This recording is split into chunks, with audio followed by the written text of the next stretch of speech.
Kisah Para Rasul 7 ayat 1 sampai 60. Pembelaan Stefanus. Kata imam besar, "Benarkah demikian?" Jawab Stefanus, "Hai saudara-saudara dan bapak-bapak, dengarkanlah. Allah yang Maha Mulia telah menampakkan dirinya kepada bapa leluhur kita Abraham ketika ia masih di Mesopotamia sebelum ia menetap di Haran, dan berfirman kepadanya, 'Keluarlah dari negerimu dan dari sanak saudaramu, dan pergilah ke negeri yang akan kutunjukkan kepadamu.'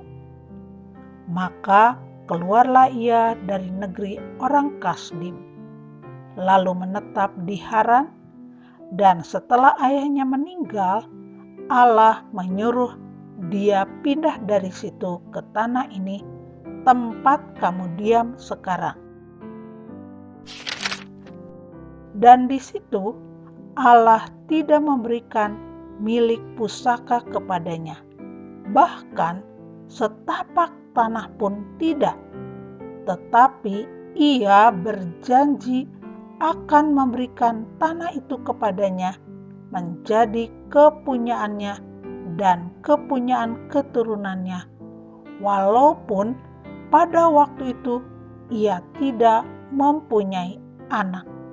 Beginilah firman Allah, yaitu bahwa keturunannya akan menjadi pendatang di negeri asing, dan bahwa mereka akan diperbudak dan dianiaya 400 tahun lamanya.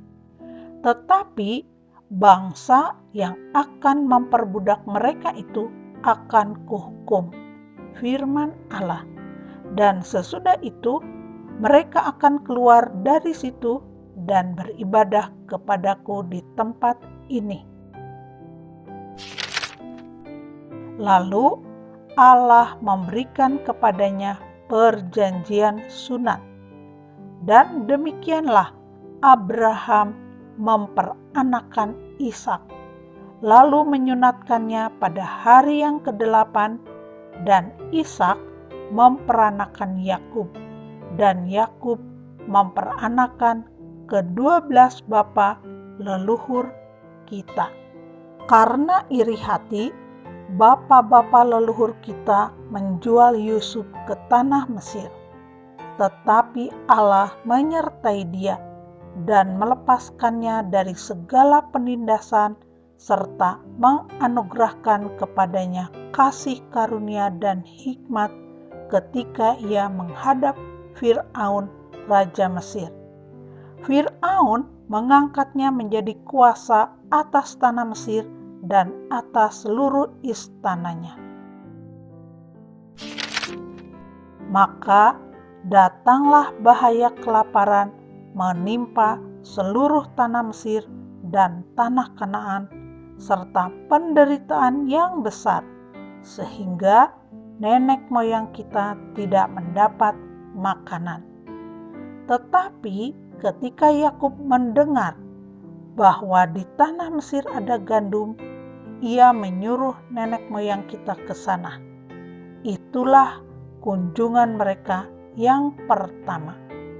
Pada kunjungan mereka yang kedua, Yusuf memperkenalkan dirinya kepada saudara-saudaranya.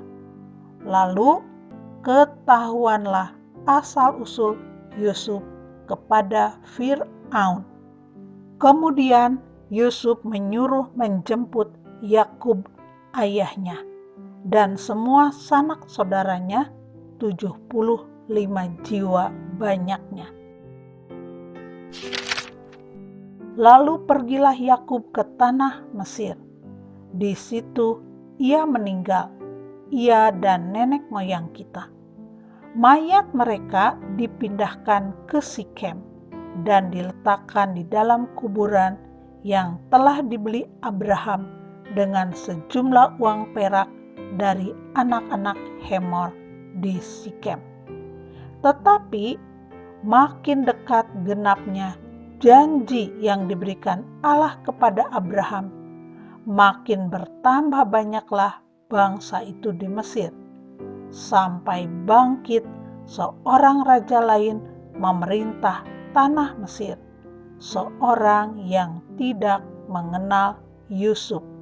Raja itu mempergunakan tipu daya terhadap bangsa kita dan menganiaya nenek moyang kita, serta menyuruh membuang bayi mereka, supaya bangsa kita itu jangan berkembang. Pada waktu itulah Musa lahir, dan ia elok di mata Allah. 3 bulan lamanya ia diasuh di rumah ayahnya. Lalu ia dibuang, tetapi putri Fir'aun memungutnya dan menyuruh mengasuhnya seperti anaknya sendiri. Dan Musa dididik dalam segala hikmat orang Mesir, dan ia berkuasa dalam perkataan dan perbuatannya.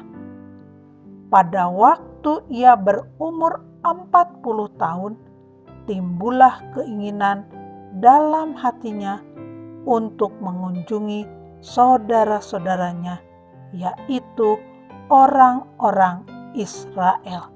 Ketika itu, ia melihat seorang dianiaya oleh seorang Mesir.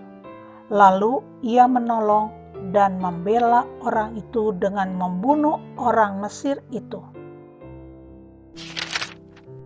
Pada sangkanya, saudara-saudaranya akan mengerti bahwa Allah memakai dia untuk menyelamatkan mereka, tetapi mereka tidak mengerti. Pada keesokan harinya, ia muncul pula ketika 2 orang Israel sedang berkelahi. Lalu ia berusaha mendamaikan mereka. Katanya, "Saudara-saudara, bukankah kamu ini bersaudara? Mengapakah kamu saling menganiaya?" Tetapi orang yang berbuat salah kepada temannya itu menolak Musa dan berkata, "Siapakah yang mengangkat engkau menjadi pemimpin dan hakim atas kami? Apakah engkau bermaksud membunuh aku, sama seperti kemarin engkau membunuh orang Mesir itu?"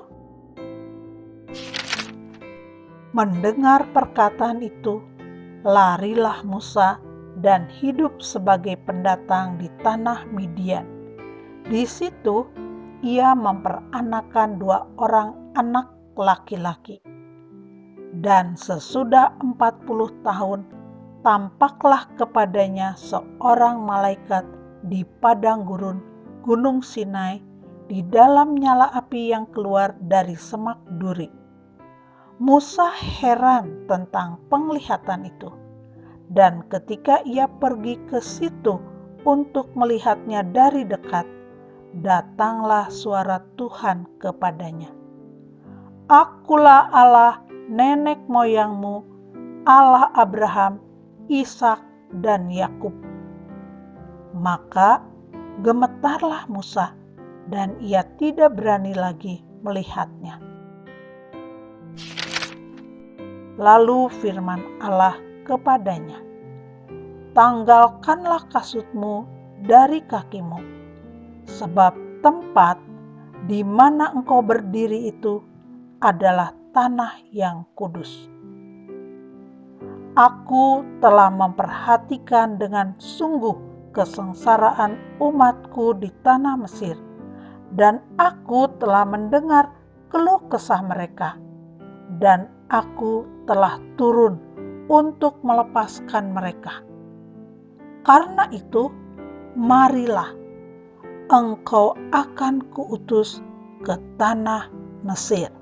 Musa ini yang telah mereka tolak dengan mengatakan, "Siapakah yang mengangkat engkau menjadi pemimpin dan hakim?" Musa ini juga telah diutus oleh Allah sebagai pemimpin dan penyelamat oleh malaikat, yang telah menampakkan diri kepadanya di semak duri itu. Dialah yang membawa mereka keluar dengan mengadakan mukjizat-mukjizat dan tanda-tanda di tanah Mesir, di Laut Merah, dan di padang gurun 40 tahun lamanya. Musa ini pulalah yang berkata kepada orang Israel, "Seorang nabi seperti aku ini akan dibangkitkan Allah bagimu dari antara saudara-saudaramu." Musa inilah yang menjadi pengantara dalam sidang jemaah di padang gurun di antara malaikat yang berfirman kepadanya di Gunung Sinai dan nenek moyang kita. Dan dialah yang menerima firman-firman yang hidup untuk menyampaikannya kepada kamu. Tetapi nenek moyang kita tidak mau taat kepadanya. Malahan mereka menolaknya. Dalam hati mereka ingin kembali ke tanah Mesir. Kepada Harun mereka berkata, "Buatlah untuk kami beberapa Allah yang akan berjalan di depan kami. Sebab Musa ini yang telah memimpin kami keluar dari tanah Mesir. Kami tidak tahu apa yang telah terjadi dengan dia." Lalu pada waktu itu mereka membuat sebuah anak lembu dan mempersembahkan persembahan kepada berhala itu. Dan mereka bersukacita tentang apa yang dibuat sendiri oleh mereka. Maka berpalinglah Allah dari mereka dan membiarkan mereka beribadah kepada bala tentara langit, seperti yang tertulis dalam kitab nabi-nabi. "Apakah kamu mempersembahkan kepadaku korban sembelihan dan persembahan selama 40 tahun di padang gurun itu, hai kaum Israel? Tidak pernah.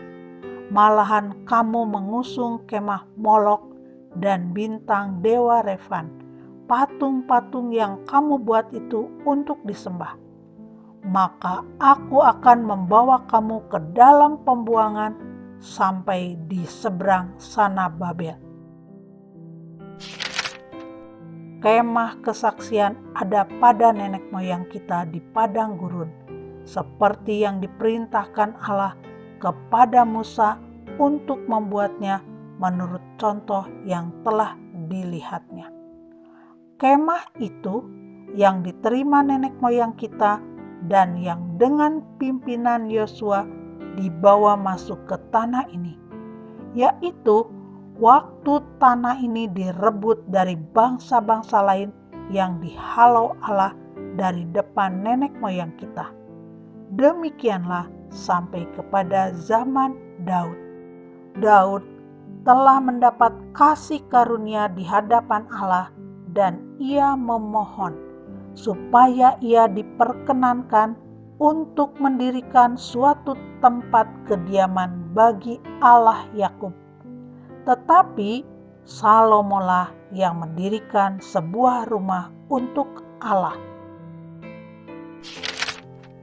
Tetapi Yang Maha Tinggi tidak diam di dalam apa yang dibuat oleh tangan manusia, seperti yang dikatakan oleh Nabi, "Langit adalah tahtaku dan bumi adalah tumpuan kakiku. Rumah apakah yang akan kamu dirikan bagiku? Demikian firman Tuhan. Tempat apakah yang akan menjadi perhentianku? Bukankah tanganku sendiri yang membuat semuanya ini?" Hai orang-orang yang keras kepala dan yang tidak bersunat hati dan telinga, kamu selalu menentang Roh Kudus, sama seperti nenek moyangmu, demikian juga kamu. Siapakah dari nabi-nabi yang tidak dianiaya oleh nenek moyangmu. Bahkan mereka membunuh orang-orang yang lebih dahulu memberitakan tentang kedatangan orang benar yang sekarang telah kamu hianati dan kamu bunuh. Kamu telah menerima hukum Taurat yang disampaikan oleh malaikat-malaikat, akan tetapi kamu tidak menurutinya. Stefanus dibunuh, Saulus hadir. Ketika anggota-anggota Mahkamah Agama itu mendengar semuanya itu, sangat tertusuk hati mereka. Maka mereka menyambutnya dengan gertakan gigi. Tetapi Stefanus yang penuh dengan Roh Kudus menatap ke langit, lalu melihat kemuliaan Allah dan Yesus berdiri di sebelah kanan Allah. Lalu katanya, "Sungguh, aku melihat langit terbuka dan Anak Manusia berdiri di sebelah kanan Allah." Maka berteriak-teriaklah mereka dan sambil menutup telinga serentak menyerbu dia. Mereka menyeret dia keluar kota lalu melemparinya. Dan saksi-saksi meletakkan jubah mereka di depan kaki seorang muda yang bernama Saulus. Sedang mereka melemparinya, Stefanus berdoa, katanya, "Ya Tuhan Yesus, terimalah rohku." Sambil berlutut, ia berseru dengan suara nyaring, "Tuhan, janganlah tanggungkan dosa ini kepada mereka." Dan dengan perkataan itu meninggallah ia